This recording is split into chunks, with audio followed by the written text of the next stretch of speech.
খুলনা বিভাগে সহ আশপাশের 16 জেলায় গত 3 দিন ধরে তেল পরিবেশন বন্ধ রয়েছে। অর্থাৎ খুলনা বিভাগের যে 10 জেলা এবং তার আশেপাশের জেলা সহ মোট 16টি জেলা গত 26শে জানুয়ারি থেকে এখন পর্যন্ত পাম্পগুলোতে পদ্মা, মেঘনা ও যমুনার যে তেলগুলো পরিবেশন করা হয় খুলনা ডিপো থেকে, সেই তেলগুলো উত্তোলন ও পরিবেশন বন্ধ রয়েছে 26 তারিখ থেকে। আজ প্রায় খুলনা বিভাগের অধিকাংশ তেল পাম্পই কিন্তু বন্ধ হয়ে গেছে।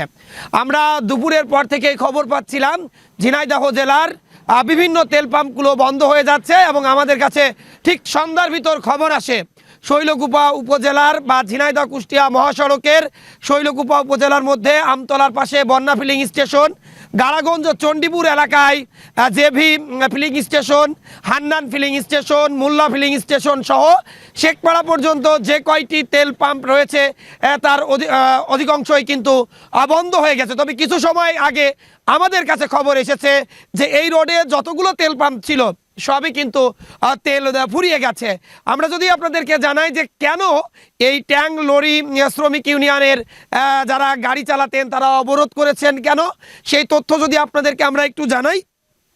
আমাদেরকে একটি সূত্র নিশ্চিত করেছে যে গত 26শে জানুয়ারি দুপুরে নাশকতার মামলায় খুলনা বিভাগীয় ট্যাঙ্ক লরি শ্রমিক ইউনিয়নের সাধারণ সম্পাদক আজিমকে গ্রেপ্তার করে পুলিশ। এই আজিম দীর্ঘদিন ধরে এই ট্যাঙ্ক লরি শ্রমিক ইউনিয়নের সাধারণ সম্পাদক হিসাবে দায়িত্ব পালন করে এই যে খুলনা ডিপোর অধীনে 16টি তেল পাম্প রয়েছে, সেই তেল পাম্প মালিকদের 16 জেলার তেল পাম্প মালিকদের কিন্তু তিনি জিম্মি করে রেখেছিলেন এবং একই সাথে তিনি আওয়ামী লীগ সরকারের অত্যন্ত ঘনিষ্ঠ হওয়ার কারণেই কিন্তু তিনি এই পদটি বাগিয়ে নিয়েছিলেন। অনেক শ্রমিক তারা কিন্তু নাম প্রকাশে অনিচ্ছুক, তারা বলেছেন যে এই আজিম কিন্তু দীর্ঘদিন এই ট্যাঙ্ক যে লরি শ্রমিক ইউনিয়নের সাধারণ সম্পাদক হিসাবে দায়িত্ব পালন করার সময় তিনি হরিলুটও চালিয়েছেন। এখানে সব মিলে তিনি বিএনপির অফিস যে ভাঙা বা অগ্নিসংযোগ করা খুলনা বিভাগীয় বিএনপির অফিস ভেঙেছিলেন বা অগ্নিসংযোগ করেছিলেন, সেই ঘটনায় একটি মামলা দায়ের করা হয়। সেই মামলায় গত 26শে জানুয়ারি পুলিশ তাকে কিন্তু আটক করে। ওই দিন দুপুর থেকেই মূলত তার মুক্তির দাবিতে এই যে খুলনার ডিপোর অধীনে 16 জেলায় যে ট্যাঙ্ক লরি গাড়িগুলো চলে তেল বোঝাই করে, তাদের যে সংগঠন সেই সংগঠনের সভাপতি সকল ড্রাইভারদেরকে ডেকে তারা কিন্তু অবরোধে গিয়েছেন এবং তারা বলেছেন তাদের সাধারণ সম্পাদককে মুক্তি না দেওয়া পর্যন্ত কিন্তু তাদের এই কার্যক্রম চলবে। আমাদের কাছে দেখছেন একজন ব্যক্তি রয়েছেন, তিনি এই পাম্পে তেল নিতে এসেছিলেন। এরকম অসংখ্য ব্যক্তি আসছেন ফিরে যাচ্ছেন। আপনি কি তেল নিতে এসেছিলেন?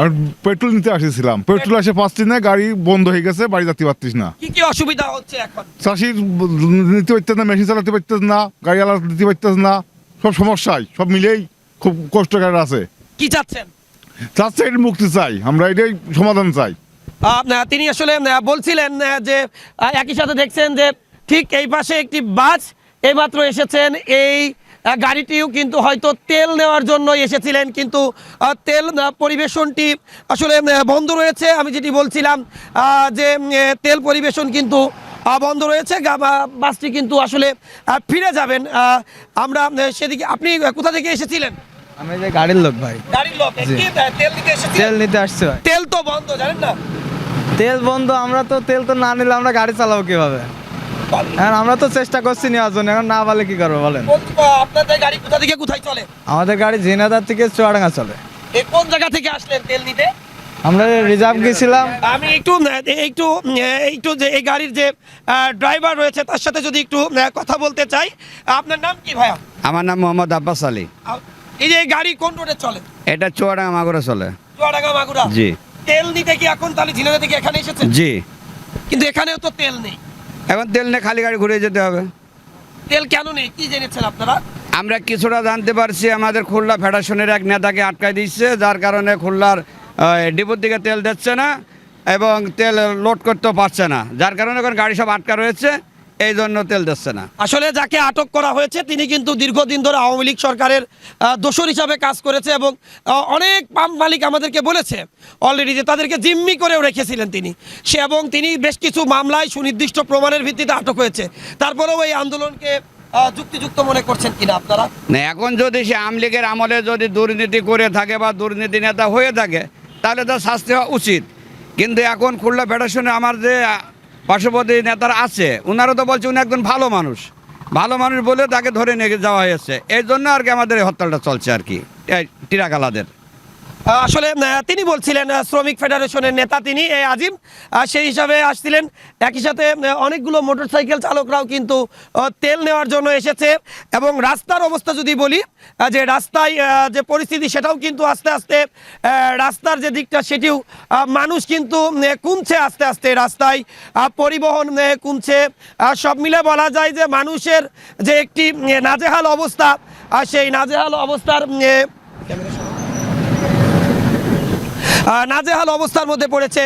এই যে একটি বাস দেখছেন, যে বাসটি কিন্তু চুয়াডাঙ্গা থেকে মাগুরা রুটে চলাচল করে এবং সেখানে তারা ঝিনাইদহের কোনো পাম্পে তেল না পেয়ে এই হান্নান ফিলিং স্টেশনে গাড়াগঞ্জে তারা এসেছিলেন তেল নিতে বা চণ্ডীপুরে, সেখানে এসেও কিন্তু তিনি তেলটি পাননি। ঠিক রাস্তায় গাড়ির যে চাপ থাকে এই সময় সেটি অনেকটাই কমে গেছে। পাম্পে অসংখ্য মানুষ বিভিন্ন যানবাহন নিয়ে তেল নিতে আসছে, তারা কিন্তু ফিরে যাচ্ছে। এই একটি বাস এইমাত্র ফিরে গেল, এর আগেও এসেছে। আমি যারা এই মুহূর্তে যুক্ত হয়েছেন তাদেরকে একটু বলতে চাই যে খুলনা ডিপো থেকে 16 জেলায় পদ্মা, মেঘনা, যমুনা নামের 3টি কোম্পানি তাদের ট্যাঙ্ক লরি গাড়িতে করে এই যে 16 জেলায় অর্থাৎ খুলনা বিভাগে 10 জেলা সহ আশপাশের মোট 16 জেলায় তারা তেল পরিবেশন করে থাকে। কিন্তু গত 26শে জানুয়ারি এই ট্যাঙ্ক লরি শ্রমিক ইউনিয়নের সাধারণ সম্পাদককে খুলনা বিএনপির কার্যালয়ে হামলা, অগ্নিসংযোগ, ভাঙচুরের, নাশকতার যে মামলা হয় সেই মামলায় তাকে আটক করেন খুলনা জেলা পুলিশ। এরপর থেকে তারা কিন্তু আন্দোলনে নেমেছেন এবং তার মুক্তির দাবি করেছেন এবং তারা বলেছেন তার মুক্তি না দেওয়া পর্যন্ত তারা কিন্তু গাড়ি চালাবেন না বা কোনো পাম্পে তেল পরিবেশন করবেন না। তবে আমরা বিভিন্ন তথ্য পেয়েছি এখন পর্যন্ত। তবে আমাদের কাছে যেটি মনে হয়েছে, যদি আজ রাতারাতি তেল এই পাম্পগুলোতে না আসে, আগামীকাল সকাল থেকে হয়তো এই রাস্তায় কিন্তু গাড়ি যে পরিবহনগুলো চলাচল করছে, ট্রাক বা অন্যান্য গাড়ি, বাস, সবগুলোই কিন্তু চলাচল একেবারেই বন্ধ হয়ে যাবে এবং খুলনা বিভাগের এই 10 জেলায় কিন্তু অঘোষিত হরতাল কিন্তু চলতে থাকবে। যদি এখনই যথাযথ কর্তৃপক্ষ এই বিষয়ে শুরু হওয়া না করেন তাহলে কিন্তু সাধারণ মানুষের যে ভোগান্তি সেই ভোগান্তির মাত্রা কিন্তু চরম পর্যায়ে পৌঁছাতে পারে। এই ছিল আমার কাছে খুলনা বিভাগের 10 জেলা সহ আশপাশের 16 জেলায় যে 3 ডিপো থেকে তেল পরিবেশন বন্ধ রয়েছে তার সর্বশেষ।